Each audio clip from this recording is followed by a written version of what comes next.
move out.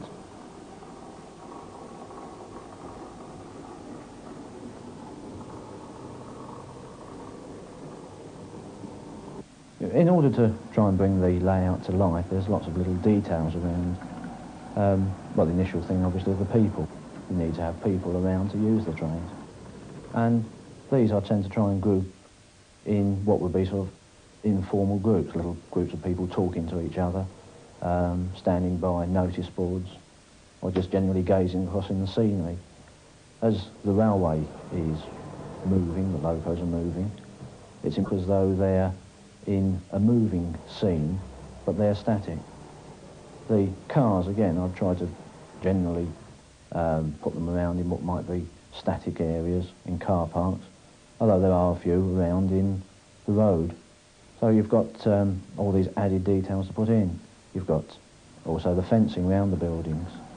That makes the particular type of railway would use a particular type of fencing, so you've got to get that correct. And all these things, I believe, sort of bring the station to life. It gives it a little bit of character, and it makes it a little bit more individual. And you can have quite a bit of fun of setting up little scenes up and down the layout. It gives people at exhibitions something to look at.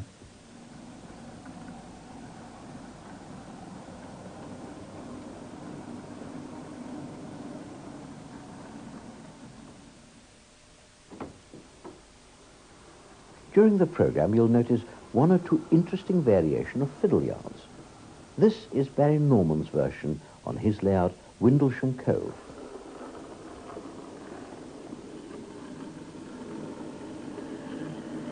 Like Mike Hayward's Chesil Bay, Windlesham Cove is also a portable layout and is well known on the exhibition circuit.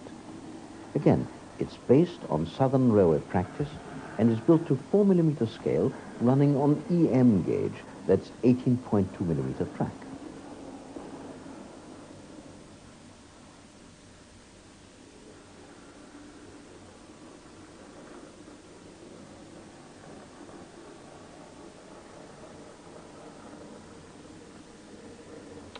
Leaving Waterloo Station about 60 years ago, changing trains at Bournemouth, you might eventually arrive at a small seaside town for your holiday like Windlesham Cove. Windlesham Cove aimed to be one of those typical southern stations at the end of a long winding branch line that led down to the sea. Unfortunately, when I started looking at the different branches like Lyme Regis, Swanage, Seaton, Sidmouth, they're all quite different, all quite unique, so it wasn't really possible to build a typical station, so I selected the Swanage branch to build my model.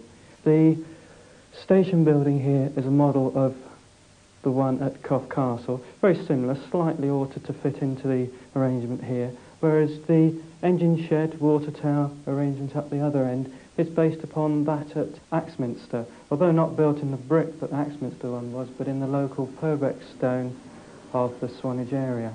Quite an unusual arrangement, with the engine shed running off the turntable, with the water tower and coaling stage just in front of it. The goods shed arrangement is virtually a copy of the shed at COVE Castle, with a small cattle dock at the side, the typical goods shed, with this ivy growing up the side that was very typical of photographs of the shed throughout the 1930s and 40s. The station area has been built up as a group. At the front, the station buildings with a canopy. You might notice that the whole building is painted in the style of the London South Western Railway, which would have built the branch line.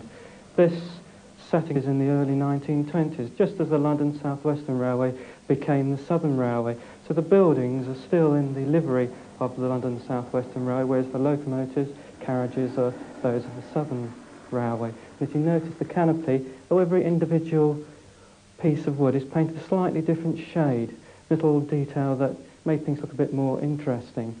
To finish the scene, there was a background of trees here. I tried to make the trees copy of real ones. Some are oak, some are ash. There's one or two silver birches up the other end, but it's to give a backcloth to the whole general area. In front of the station area, contrasting with the station building, is the brick-built office with the coal staves just at the side where the local coalman would have unloaded his coal and taken it to the inhabitants in the town.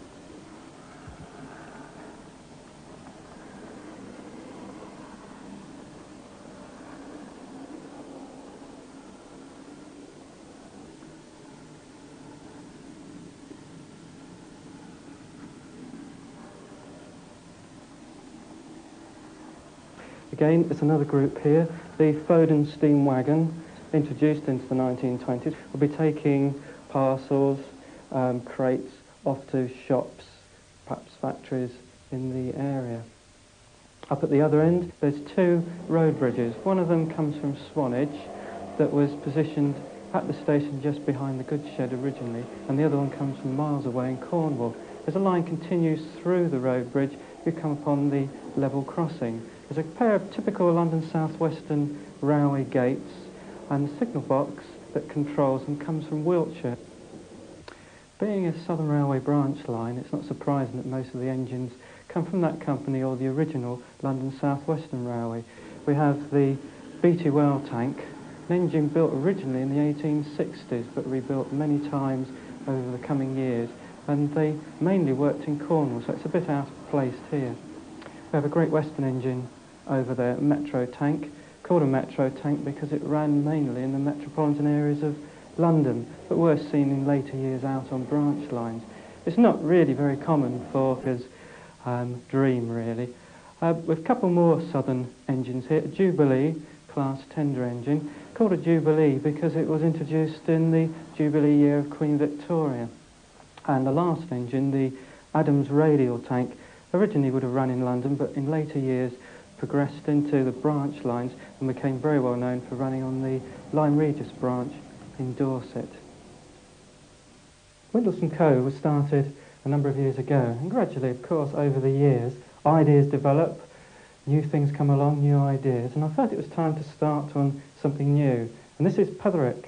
It's a landscape, the idea being of a station set in its natural surroundings with rising hills, bridges, cornfields, making it look as real as possible, losing the outside edge of the baseboard, but making it feel absolutely real. It obviously uses the techniques that I've used before, but they've been extended, developed, hopefully improved upon as the years have gone by. There's still much detail to put on this model that make it far more interesting, areas of interest, small bits of detail, and of course one of the main areas are trees. Barry Norman touched on the subject of trees, and in a little while we shall have a look at Shirley Rowe actually making trees. But before that, let's have a look at another way of making an interesting and colourful background to layouts. Shirley's husband Dave has a great passion for scenic modelling as a setting for his trams and narrow gauge lines. Dave and Shirley work closely as a team on their dioramas, and both have a very keen eye for detail, which probably accounts for the tremendous interest their models create wherever they are seen. AXFORD has taken Dave 3 years and 5,000 hours of skilled work to create. I first met Dave at an exhibition, and it's obvious that he's a man of infinite care and patience. Just look at the detail here. It's so fine, it's unbelievable. Dave admits that sometimes he even has to use his own hair as a modelling medium because it is just the right scale. What I like to see in a model is not just the railway, but also the community that it serves. And here I've taken a variety of buildings from various locations in East Devon and assembled them into one composite town through which the River Axe runs in the far corner, and hence the name AXFORD. Around this part of the world we have Axminster and Axmouth, and now to that I've added this town of AXFORD. Over here, a whole row of shops from Honiton High Street, all the interiors of the shops being modelled in great detail.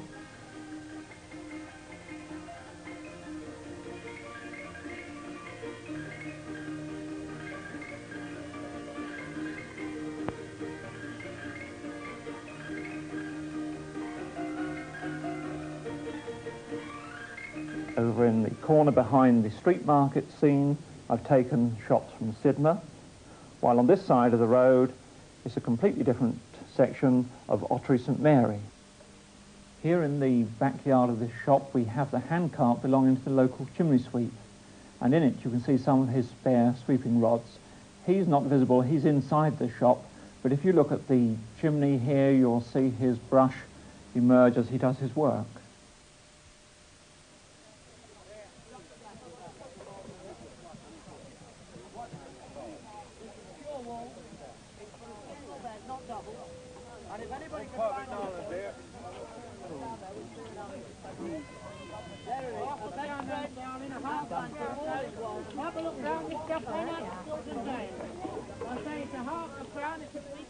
Over here I have put the street market which takes place on Thursdays in Axminster, copying even to the extent of reproducing the vegetables and fruit in exact positions that they have them on their stalls.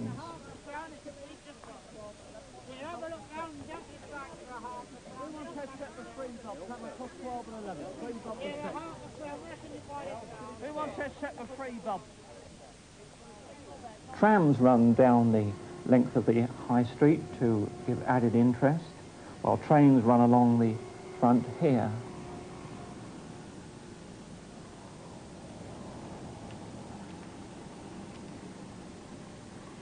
The school here is a little village school to the north-east of Honiton, and this was about the most difficult building of all. About 250 hours in this building. There's a basic plywood base with plastic sheeting cut out to form the walls, and to that I've applied modelling clay, which is marked up into the shapes of these various stones. The area down here has a little coaling stage and a group of workmen who are busily engaged in some problem, while next door is the station master's new bicycle.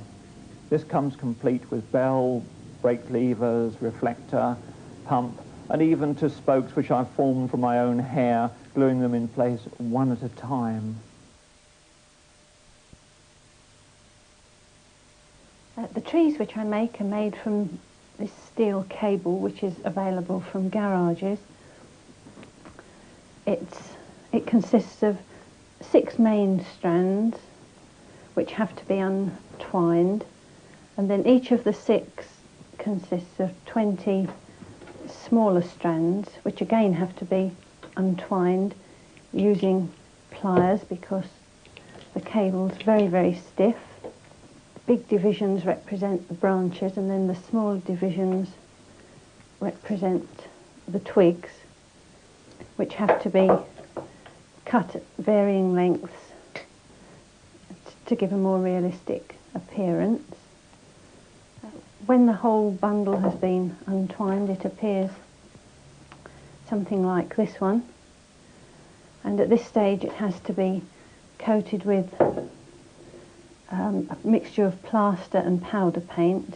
The powder paint is added to the plaster so that if the tree gets chipped at any time, it doesn't show as glaring white, but it comes through as a browny grey colour. All the twists of the wire, and of course that takes quite a while to dry, but when it dries it appears something like this one, and at this stage it has to be scraped off to give a smooth bark, or it can be left as this one is for a rough bark. And when that's done, it has to be painted. This was sprayed with a grey-green oil paint, and then the foliage has to be applied. The foliage is sold in a mat which is quite solid, and this has to be teased out as finely as possible to give the leaves the natural light, airy appearance that they have. And the pieces are just